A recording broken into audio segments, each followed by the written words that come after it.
kukunin ko yung bag ni Mami para magsalamin-salamin ako. Ayun, salamin ni Mami. Ay, ala. Ito. Melody. Ang cute naman ito. Unbox ko nga. Ito na.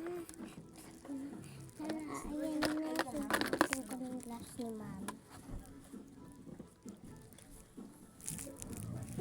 Yan, ganda ko na.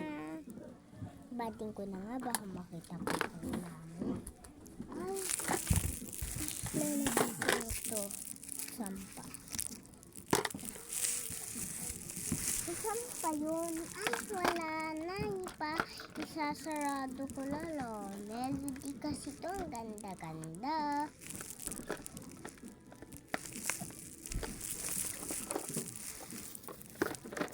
Balot ko na.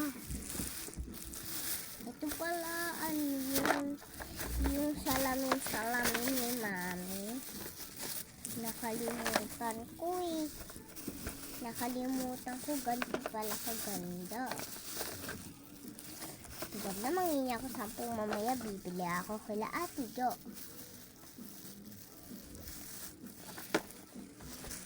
Nabalik ko na nato.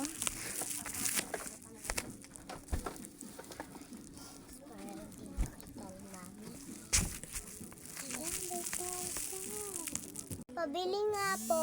Pabili po. Ano bang bibilin mo? Kaganina ka pa pabili ng pabili eh. Oh, sige.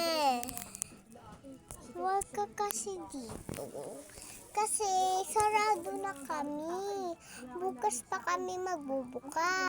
Gabi naman rin eh. Bibili lang naman ang arte naman ni Aling Pasing. Anong sabi mo?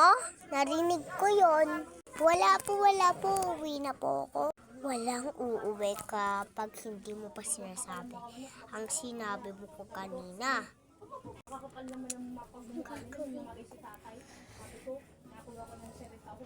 Gagawin ko. Hoy, ano yon? Wala po. Pumunta ka dito sa akin sa bahay para paliwanag. Punta ka na. Gagawin ko, wala nga po. Op. Walang aalis. Bakit naman po? Nakalimutan ko pala magbayad ng utang.